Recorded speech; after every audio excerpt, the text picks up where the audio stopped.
Welcome to the next lecture video on the chapter number 5, problem solving methodologies. In this class, the lecture number 2, we will be discussing about the tools that we are going to use to solve a particular problem. The last class we have seen designing solution to the problem involves two tools.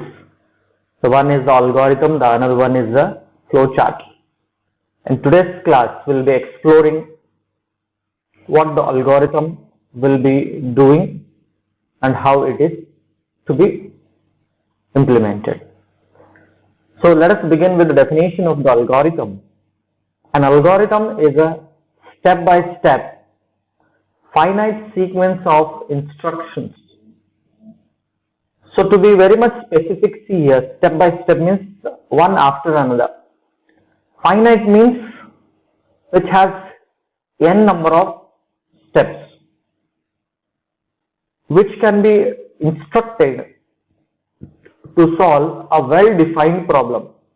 That means in the beginning when I explained you about the problem, I said your problem definition plays an important role. After that we will have the problem analysis. So after the problem is been analyzed and specification of the problems are been understood, the very next thing is solution. So the solution of the well-defined problem, when the problem is been understood, can be implemented by the algorithm, which is nothing but step-by-step finite sequence of instructions to solve a well-defined problem. This is the definition of the algorithm. Now this is 1 mark question. Now the next one, from where does this word or where does this terminologies have arrived and who has implemented it? The word algorithm is originated from the word called algorithm, which means process of doing arithmetic with Arabic numericals or numbers. So algorithm is basically arithmetic in Arabic. So the mathematician in 19th century, that is basically because this word is derived from the Arabic, mostly the mathematician will be Arabian. So the Arab mathematician called Muhammad al-Khwarizmi was the person who developed the methodology of solving a problem, which is used specific step-by-step instructions. So one after another step-by-step instructions are being taken by the Arab mathematician Muhammad al-Khwarizmi. So the next thing is, what does the algorithm will do, or what are the characteristics of algorithm? This is the important question for 5 marks or for 3 marks. The features or characteristics of an algorithm is the input. Now you know, a computer is an electronic device which takes input, processes the input and gives us the result. Whenever we are dealing with a computer, we need to have these 3 things intact, that is input, process and output. So even because algorithms are going to instruct or perform solution to a given problem for the computer, it needs to also have input, process and output. But the characteristics can have few different things also, but the basic thing is input, process and output. The very first thing that we will be discussing is the input. When the algorithm is written, it must accept one or more data, that is input, that need to be processed. So the data that need to be processed should be accepted by the input stage. Now the next stage of the algorithm is definite. Definiteness means having each and everything specified or instructed very clearly. Okay, so each operational step or operation that we are going to perform must be definite. Now what do you mean by definite? That means each and every instruction that must be given to the computer is clearly specified, so that what should be done is understood by the computer.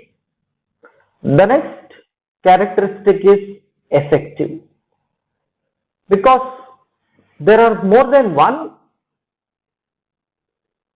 solution for a given problem, so effectiveness plays an important role. How effective does the methodology that I am applying or using to solve a problem is holds true for all the input, and how feasible, how tangible it is. So each operational step can be at least carried out by a person on a minimum number of times, so that you can see, or the programmer can see, or the developer can see whether it is satisfying all the conditions of the input or no. Then only the solution will be effective. So effectiveness in the sense, it has to be carried out, the operational step has to be carried out by a person for minimum number of times, for minimum number of inputs. The next characteristic is terminate. Now once we defined the algorithm, we said it is a step-by-step finite sequence of instructions. Finite means n number of steps. So finite here in the sense, it has to come to an end. So even algorithm should also come to an end after some steps, after minimum number of operations or maximum number of operations. So the next characteristic or feature is the terminate.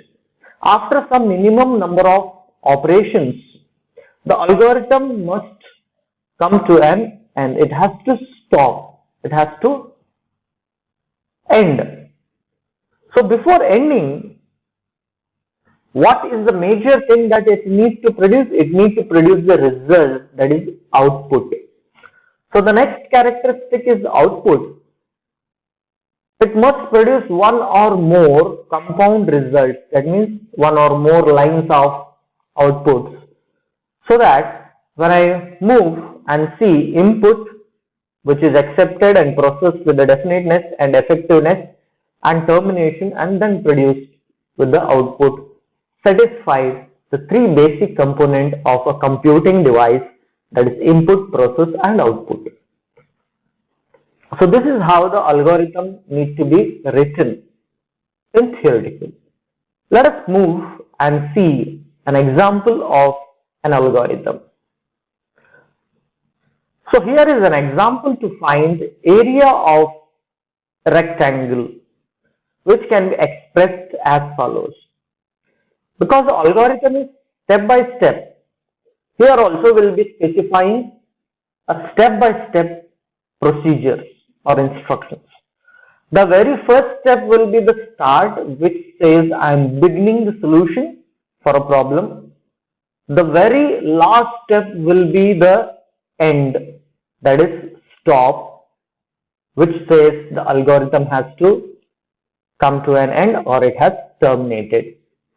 In between, I will read the input, I will find the some values or calculate certain things, and output. So basic three things: input, process, output will be the criteria in the algorithm also. In the first, beginning, in the last, end will be the steps. So now, as you know, the area of the rectangle is nothing but length into breadth. Now for our convenience, we have taken L and B instead of length and breadth. So it has to read certain input, because the very first thing that algorithm needs to do is the input. Then operational steps, then come to an end, before coming to an end, it should produce the output. That we will be seeing over here. So the second step will be reading the values of L and B, which is we have assumed it as length and breadth. Any names you can take, but it should be relevant to the problem. Like we have taken L and B, we can abbreviate it as length and breadth. Okay, so take the names of the input variables relevant to the problem. So this is optional content what we have in the square bracket. It is very first algorithm, so I have written for you for your understanding purpose. Input L and B. After start, we will be accepting the values of length and breadth, that is L and B in our case. The next thing, that is third step, after we have the input values, we'll go for the calculation of area of the rectangle. As the formula says, area of the rectangle is equal to L into B. So rect stores the area of the rectangle.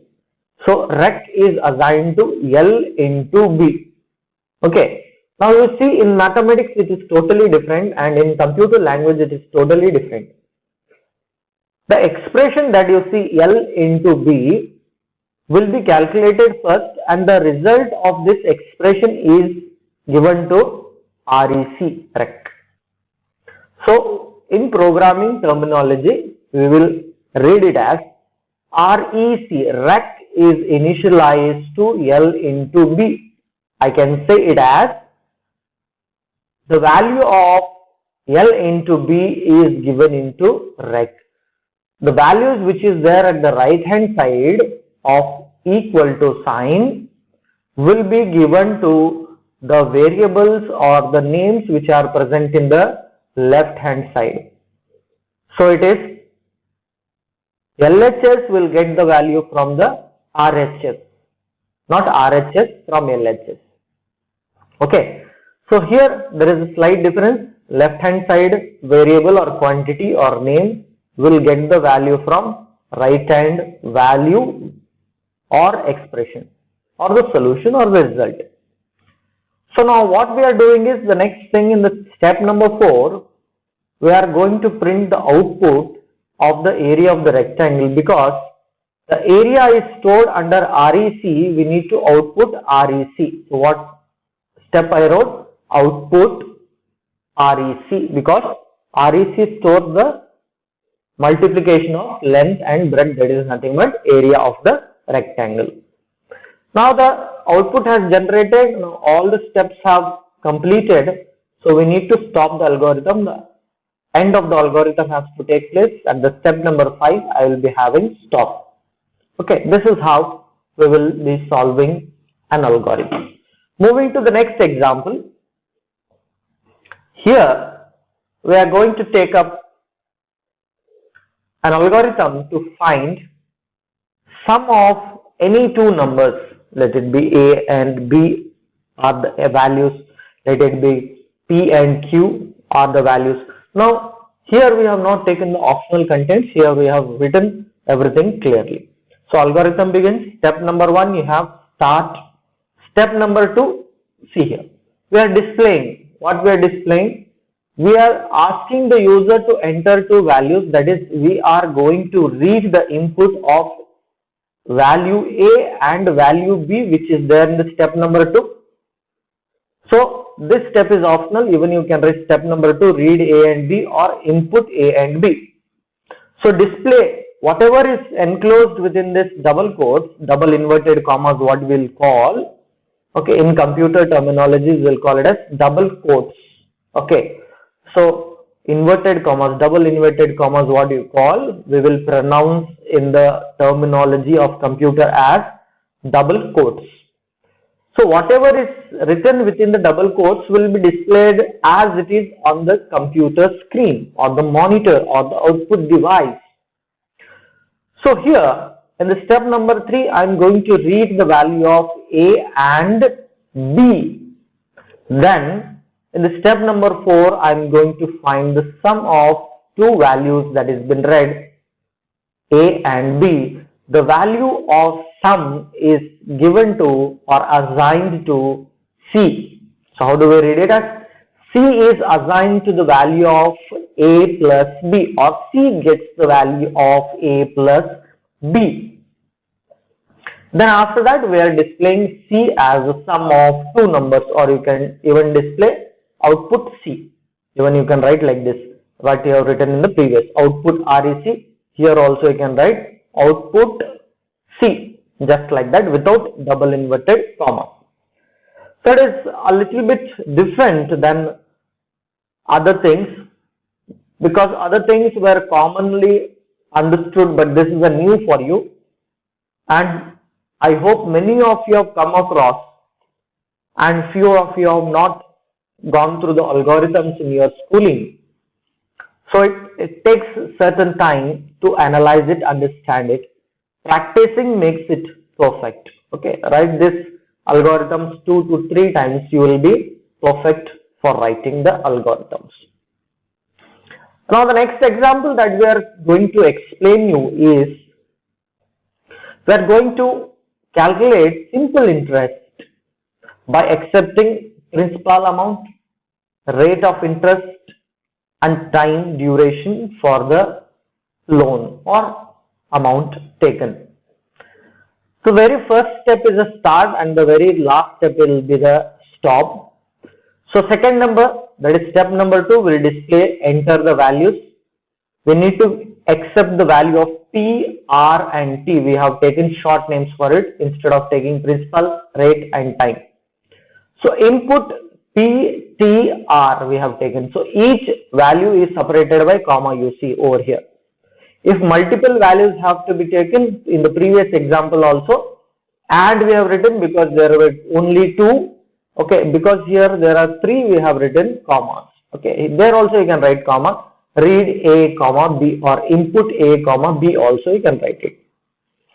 So input P comma T comma R, accepting the input or the values to be processed. The step number 4 is the calculation.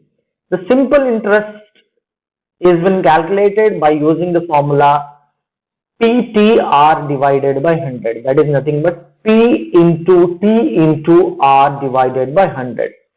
Because computer will not understand, each and every step should be definite, clearly specified. So in mathematics, P, T, R, if I write, it is nothing but P multiplied by T multiplied by R, but in computer you need to specify everything what is to be done. So P need to be multiplied by T and then it should be multiplied by R. The whole thing should be divided by 10. So this is the formula. The simple interest is equals to P into T into R whole divided by 100. So SI is equals to PTR divided by 100 in mathematics would be written like this in the programming or algorithm.